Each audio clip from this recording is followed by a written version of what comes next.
Hi there, everybody. Good morning. Oh, what a beautiful morning. Oh, what a beautiful day. Oh, what a beautiful morning. Everything's going my way. Well, it is only because I'm going His way, or desiring with all my heart to go His way. That's the only way. That old song, was from, I do believe, Oklahoma, a light opera. My dad was president of the Musical Society in Tipperary town in Ireland back in the, 30s, 40s. And that was one of the operas they put on at that time. He was a lover of music and song and those old operas. Anyway, just come away from Edisto Beach Baptist. We had a wonderful morning, beautiful morning. I love those people, man, that come out on a Friday morning to our Bible study through the Bible. We had Genesis today, and I just thought I'd share. Eric said to me that sometime maybe I should share just a very brief couple of words about something, and rather than the full Bible study. So I think that what came from today was important, and maybe you'll be blessed by it. We were looking at Genesis chapter 31, and in Genesis chapter 31, where Jacob, was leaving Laban, and we looked at, what caused him to leave. The guidance and direction of God is so very important for our lives, and to know when God is leading us. So maybe if you're looking at the moment and you're thinking, is it time to move, or what's God saying in this? And I think particularly if you're looking for guidance with regard to some direction you're wondering about taking or going. Well, Laban, was a trickster, and Jacob was leaving him and heading on back to his own people. And there were four things that happened that caused Jacob to know that it was God for him to return home. They're all found most of them are found in Genesis chapter 31, but one is found in Genesis chapter 30. So the first one, let's take that as the first one. Genesis chapter 30, verse 25. He got a direct word from the Lord. That's always good, isn't it? When you hear from God. How do you hear from God? Be in His Word, be in prayer, be talking to Him, be listening. You have to be listening too, of course. And if you're listening in, you'll hear Him speak, and you'll hear Him speak to you through His Word. Go out on the beach. Here in Edisto, it's real easy, got the beach and everything, and the beautiful, beautiful countryside around here in South Carolina, Colleton County, Charleston County, beautiful.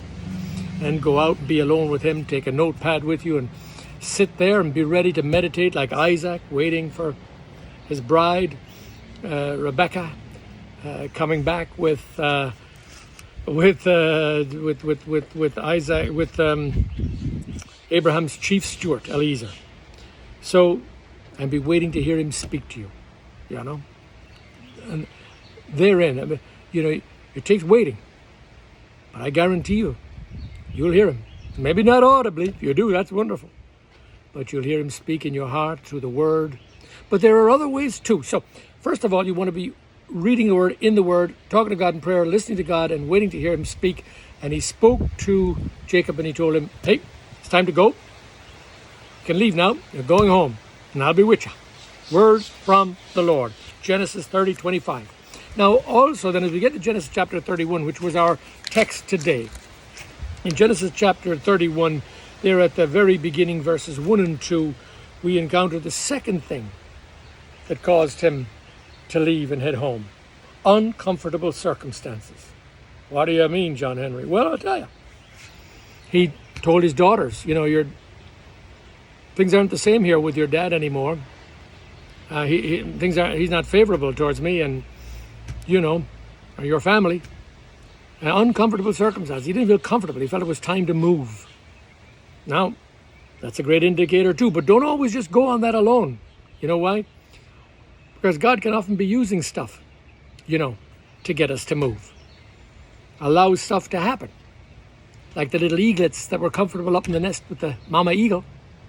She took them out for a ride out on her wing. They're all comfortable and cozy up on the wing, nice and soft. And she just dropped them all off. started plummeting towards the earth. Woo! She swoops down, catches him on her wing, brings him up again. Keeps doing that until they learn how to fly. Isn't that a beautiful story? That's out of Deuteronomy. Check that out. Reminds me of a lovely poem. You know, I spent a lot of time with Pastor Chuck in Costa Mesa in the last days of his life. Actually, the last years of his life. A lot of time with him. And he used to love when I would recite poetry to him. He loved poetry. Did you know that? Very much so. And one just came to mind today while I was doing the study. I hope I can remember it now. Alfred Lord Tennyson wrote this. He was around, I think, about 1809 to 1883, if I'm not mistaken. And he wrote a poem called The Eagle. Are you ready? He clasps, let me see. I want this to blow away here. Remember those other two scriptures. I'll remember them, but just in case, get to be 108, you begin to forget things. Sorry. Oops. I'll put it down here. He clasps the crag with crooked hands, close to the sun in lonely lands. Ringed by the azure sky he stands. The crinkled sea beneath him crawls. He watches from his mountain walls, and like a thunderbolt he falls. The eagle clasps the crag up there on the top of the cliff. Clasps the crag with crooked hands. He's holding on, close to the sun, in lonely lands, very high up. Ringed by the azure sky he stands. The blue sky behind him, silhouetted. The crinkled sea beneath him crawls. He watches from his mountain walls, and like a thunderbolt he falls. Isn't that beautiful? Chuck loved him. I got lots more poems for you. If you'd like, I'll share some of them along the way. That's one of the ones he liked. But back to our more important day. These couple of thoughts. Won't be long. This isn't a long Bible study. Number one, we said that the desire of his heart. Genesis 30, verse 25. And then the uncomfortable circumstances. Chapter 31, verses 1 and 2. Laban wasn't favorable towards him anymore. Time to go. Number 3, he got a direct word from the Lord. Yep, he did. Look at verse 3 of chapter 31. God told him, time to go, and I'll be with you. Isn't that great? Time to go, and I'll be with you. So you want to be waiting to hear from the Lord speak to you. Now, the one thing about that is, that's great. But it's even better when you have the fourth thing that Laban had. Fourth indicator that it was time to move. What was that? Confirmation of others. Where do you get that, John Henry? Verse 3 of chapter 31 of Genesis. It's right there. Confirmation of others. He called his wives and he said he wanted to meet them out in the field, Rachel and Leah. He talked to them. Didn't want to talk to them where Laban would be around because he's such a trickster. And he knew it was time to go, and he knew that Laban would want to interfere with that. And Laban, was milking him dry, as they say. So at any rate, he met with the girls, and he said, listen, you know what, your dad, he's changed my wages 10 times, and I got in a dream, the Lord showed me how I could survive, and now I've even done better than him. And so I've got all this wealth and everything, but I believe, he's never going to let me go. So I think, gals, it's time that I want you to come on back to my father and his people, and we head on, out of here. Time to go. Time to move. Well, confirmation of others. They said, hey, you know what? He's cheated us over and over again, And so we're done with him too. So whatever your God tells you to do, we're going with you.